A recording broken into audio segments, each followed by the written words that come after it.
Les Confessions de saint Augustin, livre 9, chapitre 5.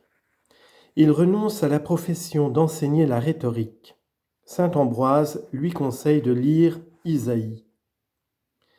Les vacations étant finies, je fis savoir à ceux de Milan qu'ils eussent à chercher un autre professeur en rhétorique qui leur vendît des paroles, parce que j'avais résolu de me consacrer tout entier à votre service, et que même sans cela, une douleur de poitrine m'empêchait de pouvoir continuer davantage l'exercice de cette profession.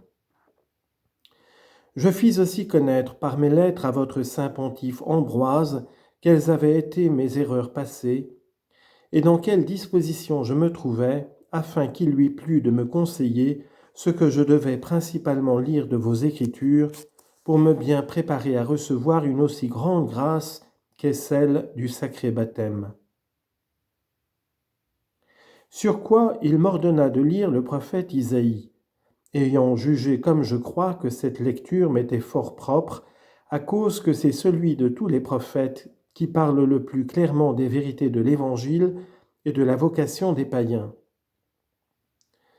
Mais ne pouvant rien comprendre à ce que j'en lus d'abord, et m'imaginant que tout le reste me serait aussi obscur, je le quittai pour le reprendre lorsque je serais plus exercé dans le langage de votre Écriture sainte. Chapitre 6. Il reçoit le baptême à Pâques, 6 ou 7 mois après sa conversion avec Alypius et son fils Adéoda. Admirable esprit de cet enfant. Lorsque le temps fut venu de m'enrôler dans votre milice sacrée, nous quittâmes la campagne pour retourner à Milan, et Alypius voulut aussi renaître en vous avec moi. Il était déjà rempli d'une humilité qui le rendait digne de participer à vos sacrements, et il faisait souffrir à son corps de si rudes pénitences pour le dompter, que par une action d'une austérité inouïe, il eut le courage de marcher nu-pieds durant les glaces dans cette province de l'Italie. Nous menâmes aussi mon fils nommé Adéoda, qui était un fruit de mon péché, mais auquel il vous avait plu de donner des inclinations excellentes. Il avait alors environ 15 ans, et son esprit était déjà si fort avancé qu'il surpassait celui de plusieurs graves et savants hommes. Je publie en cela vos faveurs et vos bienfaits, et vous en rends grâce, ô mon Dieu, vous qui êtes le Créateur de toutes choses, et qui pouvez si facilement réparer tous nos défauts. Car il n'y avait rien de moi en cet enfant que mon péché. Que si je prenais le soin de le nourrir en votre crainte, cela même venait de vous, puisque c'était vous et nul autre qui me l'aviez inspiré. Je confesse donc vos bienfaits, Seigneur, et vous en rends grâce. Je composai alors un livre en forme de dialogue qui porte pour titre « Du Maître », où lui et moi parlons ensemble.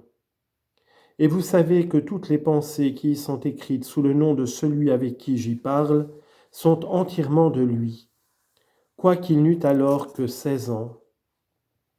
Et j'ai vu plusieurs choses de cet enfant qui étaient encore plus admirables.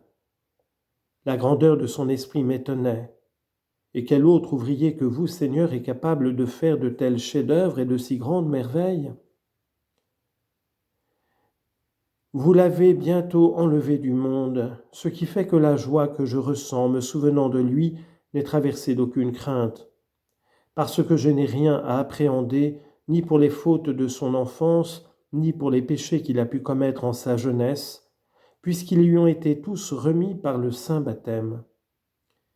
Étant donc entrés avec nous en votre grâce, nous le joignîmes aussi avec nous dans votre dessein pour l'élever en votre sainte discipline. Et aussitôt que nous eûmes été tous trois baptisés, l'inquiétude que nous donnait le souvenir de notre vie passée s'évanouit. Je ne pouvais en ces premiers jours me rassasier de la consolation non pareille que je recevais en considérant quelle est la profondeur de vos conseils en ce qui regarde le salut des hommes. Combien versai-je de pleurs par la violente émotion que je ressentais lorsque j'entendais dans votre église chanter des hymnes et des cantiques à votre louange. En même temps que ces sons si doux et si agréables frappaient mes oreilles, votre vérité se coulait par eux en mon cœur. Elle excitait en moi des mouvements d'une dévotion extraordinaire, elle me tirait des larmes des yeux et me faisait trouver du soulagement et des délices même dans ces larmes.